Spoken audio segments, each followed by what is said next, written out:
All right, Chief, we'll get right to it because I know we have to be judicious with your time. You obviously weren't the chief when this happened. You weren't here when it happened. You have since joined the department late last year when this is well underway. I guess overall, I see the statement here, these actions surrounding these events fall short of our standards and expectations. What else would you say about what happened with this case? I think that sums it up perfectly. We have expectations we set very high for our employees. And after my review of that, I think we fell short of what the community expects of us. So now, it says that there were 6 officers investigated, 3 had policy violations. Do you know what those policy violations were specifically? Yeah, one was for his conduct was detrimental to a criminal investigation, one for providing false information, a second for providing false information.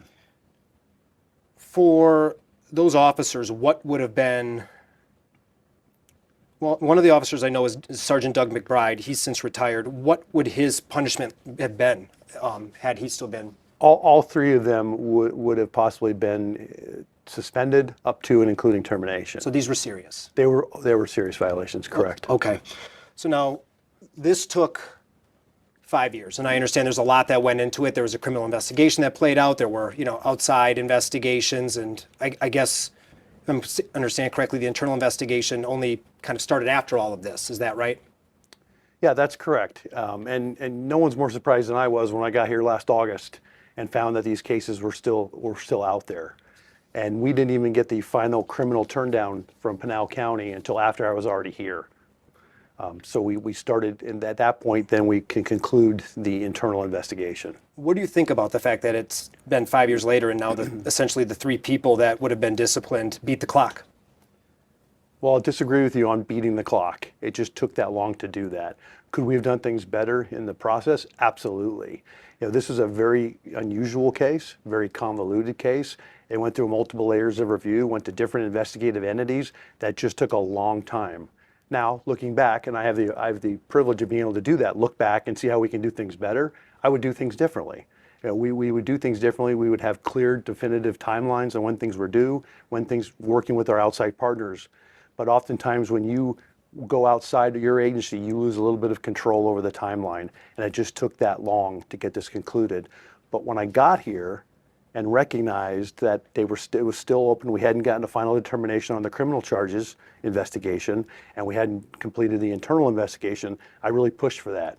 So we finally heard from Pinal County that there was no criminal charges warranted, and then we concluded the internal investigation. But again, it took a long time for me because I wasn't here, like you said. I had to review everything, read everything, watch body-worn cameras, listen to interviews, and to make my final determination because I knew that was going to be my decision to make. So I guess for the public, what good is this then if all the people essentially who would have been disciplined are gone and they now kind of don't see any accountability?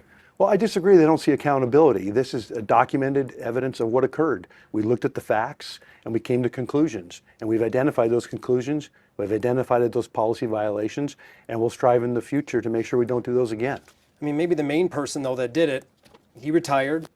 Looks like the city threw him a retirement party at the air support hangar. He's got a $100,000 a year pension. He made $300-some thousand this last year. I mean, is that punishment? Doesn't seem like he got any punishment. Well, that was what happened. He retired. He retired in December. Is this? I don't know what you're holding there. It's his retirement party. Sergeant Doug McBride. It's got the Phoenix logo at the air support hangar. I mean, it looks like taxpayers funded a retirement party, at least in terms of providing the facility for a guy that was responsible for a huge scandal for the city. Anytime someone retires, usually they're working, it holds a retirement celebration for them and in some type of city facility, normally their work location. So do you see anything wrong with this? Do I see anything wrong with him having a retirement celebration for 30 years of service? I do not.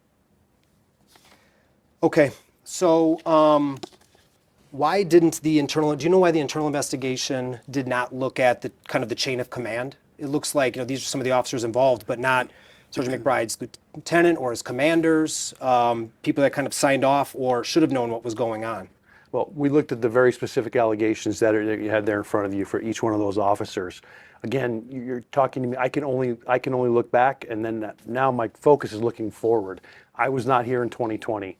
I didn't initiate these investigations. I didn't initiate the notice of investigations that were given to each of the officers.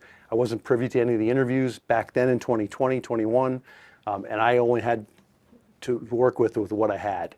And those are the 6 individuals that were listed in the investigation, and those are the 6 people that I looked at and made determination for. So when the city hired an outside law firm to do an investigation into this and they finalized the report, the city manager then, and now the city manager again, he wrote a memo saying any commander named in the reports will not be considered for assistant chief. Well, before these protesters were charged as gang members, there was like a pre-charging meeting where 3 commanders were present. Edward DeCastro, Brian Lee,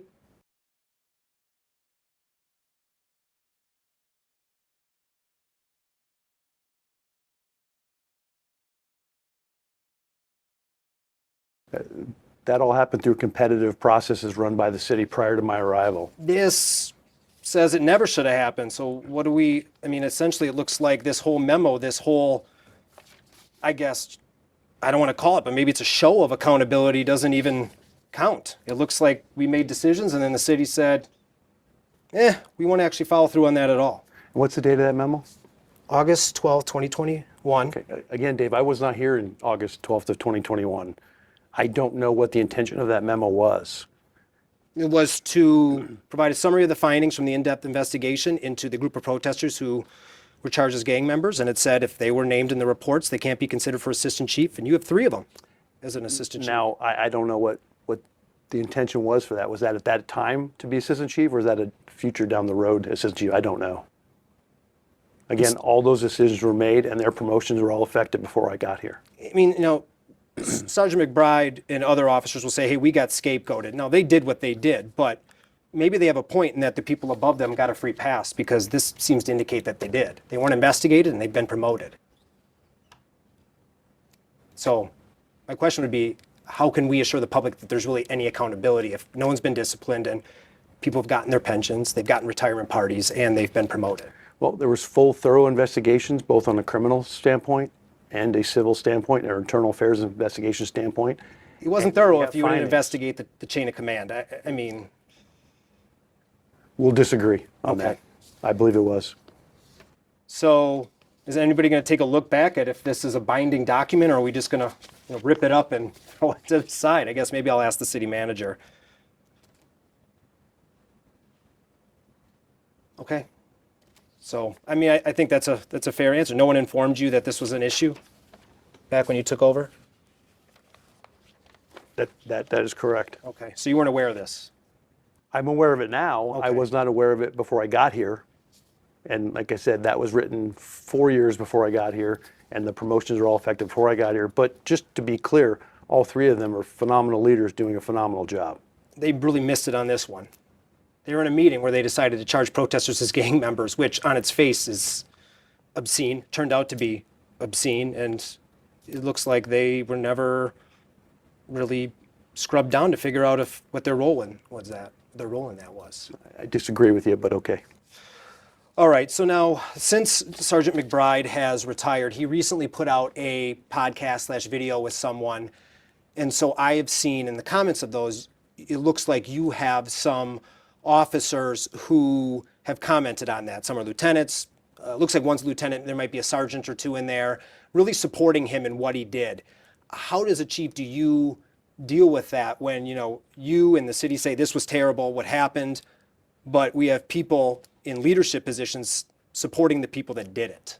Well, that's something that I would address if brought to my attention. I don't look at the podcast. I don't look at comments on a podcast. I don't even know where to find that podcast. Yeah, actually, I'll send it to you guys because I do think it raised some issues. I'm not going to say their name on air, but yeah, one's a lieutenant, it looks like, in one of the precincts, and then there's a sergeant or 2 as well, which stands out. So anyways, Chief, what else would you like to leave on this? I'm out of time, so I want to give you with one kind of final opportunity just to address this. I just want the community to know that we took a look at this. We've spent many years looking over it. I reviewed every piece of information personally to make that final determination, and I do believe they were held accountable. But we have lessons to learn, and I think we learned lessons on how we would do something like that in the future.